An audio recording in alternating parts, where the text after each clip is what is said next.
Chris, let's get you going on this one. Are you starting to lose faith in Magic Johnson and his ability to run the Lakers?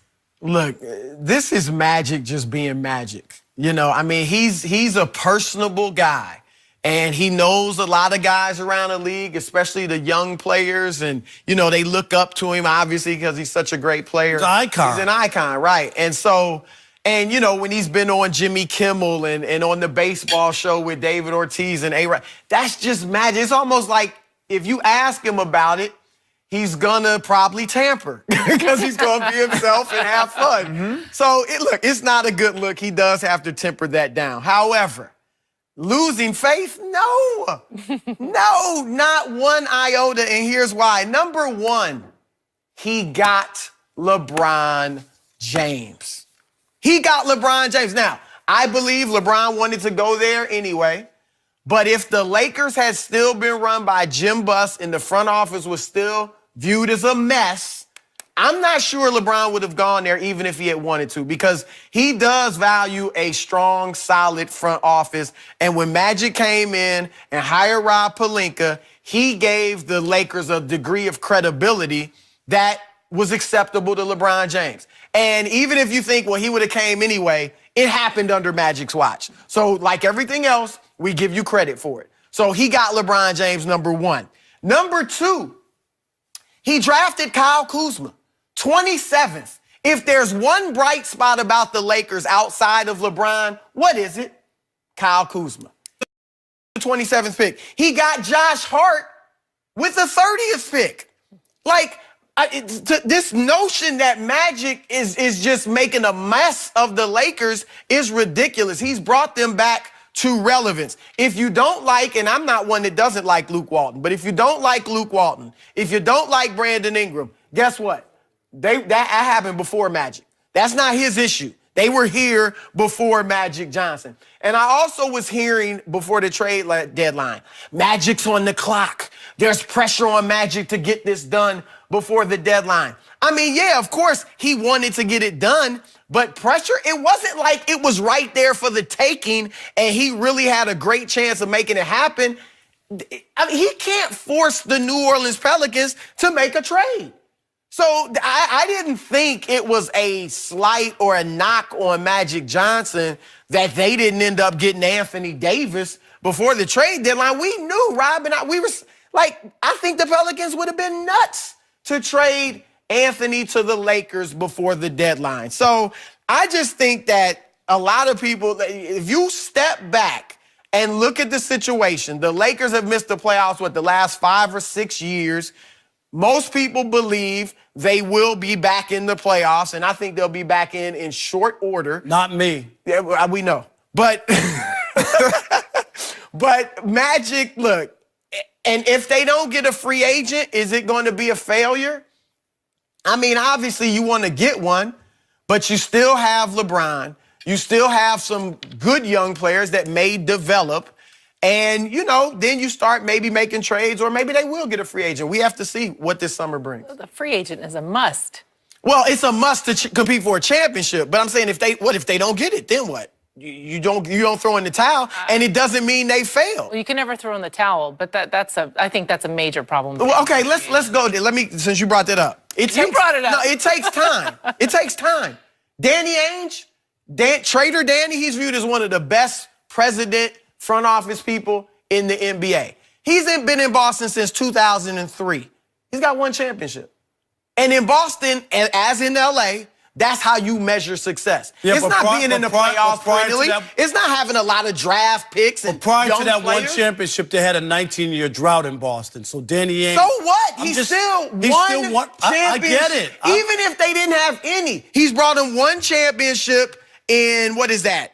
16 years, but Chris, 15 years. I think you're poo-pooing the whole idea that if Magic doesn't win a championship with LeBron, it's a total failure in Los Angeles. How's it on Magic or on LeBron? On Magic.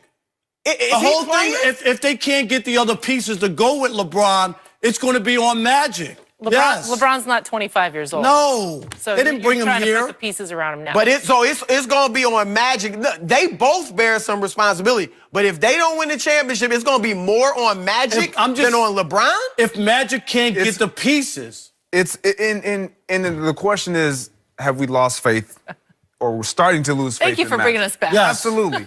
and it's losing faith in Magic. That's a strong statement. Sure. But I am starting to question, where are you taking us? If I'm the Lakers and I'm the Laker fan base, because you said with the draft, Lonzo Ball, we took him first. You know what? This kid his jersey is gonna be in the rafters. We don't really believe that. You don't really believe that. Again, Magic being Magic. Hold on. That's all that was. He drafted Kyle Kuzma, a very bright spot. Last week, I'm going to see you later, Kuzma, if I can get this guy, Anthony Davis. So he was willing to package him and Lonzo and a bunch of other guys on that roster and some draft picks to get Anthony Davis. But hold on, Anthony Davis. I understand that. I understand that, but I'm just saying, what is your strategic plan? Like LeBron has accelerated everything that Magic thought was gonna take. You know, we got time. This is a process. Yeah, but when you bring in a piece like LeBron James, the expectations immediately go through the roof. And I don't think Magic nor anybody else around understood the magnitude of acceleration that was going to hit the Los Angeles Lakers acquiring a LeBron James. Because even LeBron James, you know what, it's the process. You know, it's a learning curve. We got to get these guys in jail. You know, I'm coming here. Yeah, we're not going to win right away. You think they still believe that?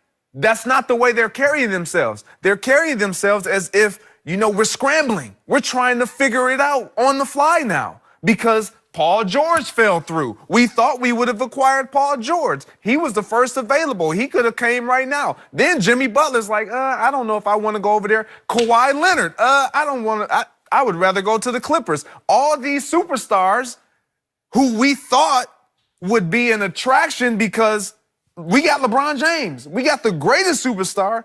They're all now saying, you know what, I kind of want to do it on my own. And so you have to start to question Magic. Like, okay, Magic, what's your strategy now? Because you have what you have, and you have a window. Rob, to your point, you said this yesterday. LeBron is there for 4 years. And if we're in this mystery land or la-la land or fantasy world believing that, and I'm a LeBron lover, that LeBron is going to be the same LeBron that he was last year, this year, and next year, and the years after, we're kidding ourselves. Magic understands that. I need somebody right now. And so, am I losing faith in Magic? I'm not losing faith, but I'm starting to question, I need to see where we're going. I need to see how we're going to get there because you're the decision maker and it's accelerated all of a sudden because of LeBron James. I'm with you. I think, let's just be honest, Chris. Instead of calling him Magic Johnson, he should be Tragic Johnson for the way he's run the front office to this point. And hear me out, Chris Broussard. Along with the Lonzo Ball and his jersey and all that, if you were to redo the draft now, Lonzo Ball would be the second pick. Not even close. Not only that, not only that, he'd be picked higher. Okay. And that's a good pick. I'm not going to knock him for that. But the other part is the Paul George thing. That is the biggest one where Magic swung and missed. And it's ultimately going to be the demise and the reason why the Lakers don't win. Because he just assumed that Paul George was coming. Because that's what the talk was for 2 years. So people like to be pursued. People want to be sought after, right? And made to feel special. No, Magic wanted his cake and he was going to eat it too. He said, we don't have to do anything. Paul George is coming, right? So we don't have to do anything. And instead of going out and making that trade or pursuing him and saying, dude, we want you. You're a big piece of what we're doing. He didn't do that. So he went to OKC. He had the barbecue and Russ was nice to him and he loved how everything was going there. And he wound up staying. He turned down his hometown. He's from what, Palmdale? Palmdale. He turned down LA, LeBron, Magic, his family, his friends to stay in OKC for Westbrook, who Durant couldn't wait to get away from. In all fairness, Palmdale's a little more like OKC. Oh, is that it? A little bit. I'm out there. And you are sorely underrated Hold on. Oklahoma City. Okay. The town, it's a nice, quaint town. Very nice. But because of that, had he gotten Paul George to go with LeBron, then he would be able to keep his young core and not have to make a trade. Now he has to give those pieces up in order to get a guy. There's no guarantee. The track record is bad for LeBron getting anybody to come play with him. And now Magic's in that boat too, trying to get some. They're scrambling. Greg, 100%. They're desperate. Their move with AD and trying to get this done by the trade deadline and putting out all those names of all the play. That was a desperation Well, they didn't move. put those No, names but I'm out. just saying that they were willing to give up everybody. And they have to be in this position because when you are the Los Angeles Lakers and guys are saying, you know what, I'll pass. Or I'll go to the Clippers. I'll go somewhere, I'll pass. You have to try to trade to get somebody to bring them in because if I leave it up to them, Paul George said, I'll pass. We're looking at other guys who are saying that they potentially will pass. And so, yes, I am going to be in scramble mode. I do need to try to figure something out right now because I don't know if anybody's going to come because, again, just like he made the Rafters comment about Lonzo Ball, he also said we have enough to pay 2 superstars. Well, And they do, Right. and they did. But now it's looking like we only got just get one, one. We'll and just nobody take else one. wants to come. The best point you made is obviously the Paul George point, especially the way he's playing now. I mean, if you had my him, God. on the If you had him Lakers, on the they team would now- be right there. I mean, maybe not right with the Warriors, but close. They'd be right there with anybody else in the league. But to your point, Greg, a wise front office does shift. Like when they drafted Lonzo and Kuzma and all these, it was you were on this get some good young players and let's build around them. Now, obviously, Magic overstated, Lonzo's greatness and all that, talking about the Rafters.